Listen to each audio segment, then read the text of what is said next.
Se não bastasse os escândalos e revelações diárias e comprometedoras envolvendo pessoas que já estiveram ou que ainda estão na linha de frente do comando da economia e da política nacional, o jornal O Globo traz uma entrevista com o novo presidente do BNDES, Paulo Rebelo de Castro, em que ele afirma que o Brasil precisa desapegar do conceito do subsídio e que as taxas dos empréstimos do banco precisam convergir para as mesmas taxas do mercado bancário. Ou seja, antes mesmo de assumir o banco, o que ocorrerá provavelmente nesta quinta-feira, dia 31, Rebelo citou que um dos seus principais desafios será o ajuste dos juros do BNDES para as taxas de mercado.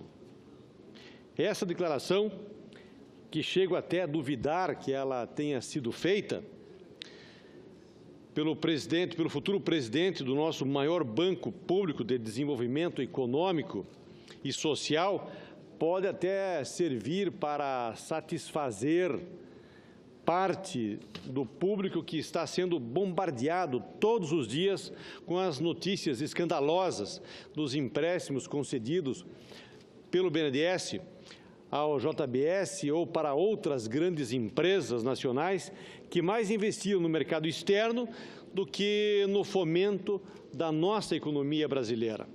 Assim como foi a extinção da TJLP, que estava na casa dos 6% ao ano, e a criação de uma nova taxa, a TLP, que praticamente dobrou o custo dos empréstimos, pois com todos os indexadores os juros podem alcançar até 13% ao ano. As propostas do novo presidente do BNDES visam tão somente satisfazer o mercado financeiro, os banqueiros e os especuladores de plantão. O que se pretende com as taxas de juros altas não é a estabilidade do país, nem seu desenvolvimento social e econômico, mas apenas direcionar lucros astronômicos para o setor financeiro. E se ilude quem acha que a redução da taxa Selic de 14 para 11 provocou a redução dos juros nos empréstimos ou no cartão de crédito dos bancos nacionais.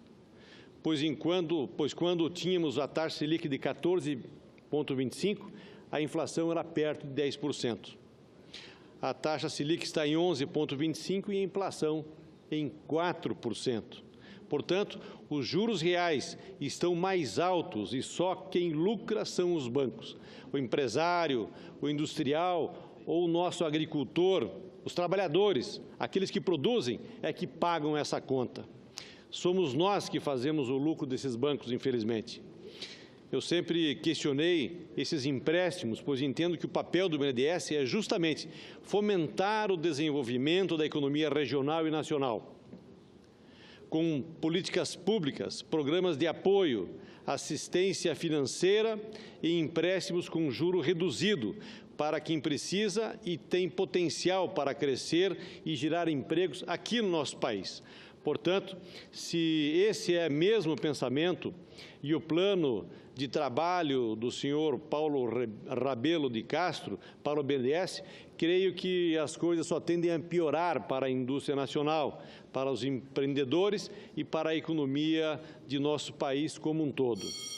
É verdade que muitos empréstimos brasileiros não precisam de subsídios, mas precisam sim de juros competitivos que possam pagar a longo prazo. Precisam de uma reforma tributária para desonerar a pesada carga de impostos, bem como de ambiente econômico mais seguro para produzir e de uma infraestrutura para escoar a nossa produção. Como já disse, eu também fui crítico do BNDES na sua política de concentrar aporte de capital e conceder financiamento de longo prazo para as grandes empresas brasileiras, com ampla abrangência mundial no esforço de criar grandes multinacionais brasileiras. Uma prova disso é que trabalhei contra a prática injusta de concentração do mercado de carne na mão de poucas empresas ou frigoríficos em Rondônia e em todo o Brasil, denunciando as práticas de cartel e oligopólio praticados pela JBS. Fiz essas denúncias em 2011 e 2012 na Comissão de Agricultura do Senado e junto ao Conselho Administrativo de Defesa Econômica, o CAD. Em 2012, depois de 2 audiências promovidas na Comissão da Agricultura e de vários pedidos de informação no Ministério da Agricultura, o CAD abriu processo investigatório e encaminhou denúncia ao Ministério Público. Portanto, entendo que o governo e o BNDES não precisam mesmo subsidiar essas grandes empresas, pois elas possuem condições de obter empréstimo no mercado financeiro. O que defendo é que o BNDES atenda aos pequenos e médios empresários, que são os que mais pagam impostos, gerando receita para o governo e empregos para a população. São as pequenas e médias empresas que movimentam 80% da economia nacional e são elas que precisam do apoio do BNDES. Com prazer, ouço o nobre senador Moca. Senador presidente Cássio, quero só apenas e tão somente dar um testemunho. Eu me lembro, na Comissão de Agricultura, da luta do senador Acir Gorgás, no sentido de evitar um monopólio no estado dele, que estava acontecendo também no meu, né? Com o dinheiro do BNDES, né? A JBS acabava comprando 3, 4 frigoríficos, eles compravam as plantas para fechar e deixar fechado, e concentravam os abates em apenas um frigorífico. Ele foi o autor do requerimento e eu subscrevi e fomos até o CAD contestar o que estava acontecendo. E deu no que deu. Muito obrigado. E bem lembrado, senador Moca, Vossa Excelência nos acompanhou, subscreveu o nosso requerimento e fomos juntos ao CAD protocolar aquele pedido. Na semana passada, no dia 24, em reunião com os empresários de Rondônia, no Conselho de Representantes da Fiero, conversamos sobre os problemas estruturais de Rondônia, da região norte e do nosso país.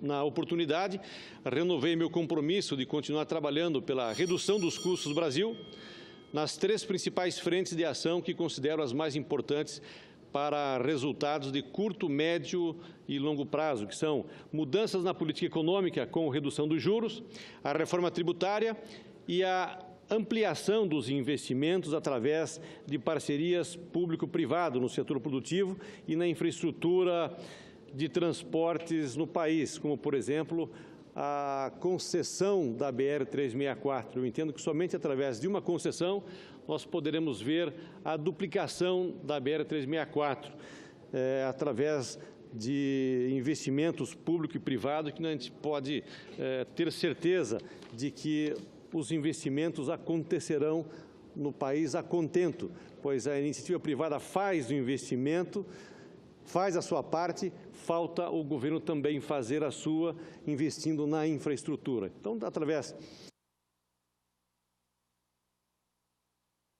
através de uma ação conjunta pública e privada, eu acredito que nós podemos avançar e conseguir dar vazão ao investimento privado que acontece fortemente na produção, principalmente do agronegócio brasileiro. O Brasil precisa avançar para que nós possamos dar acompanhar todo o investimento que é feito no agronegócio brasileiro e também nas indústrias brasileiras. Muito obrigado, senhor presidente.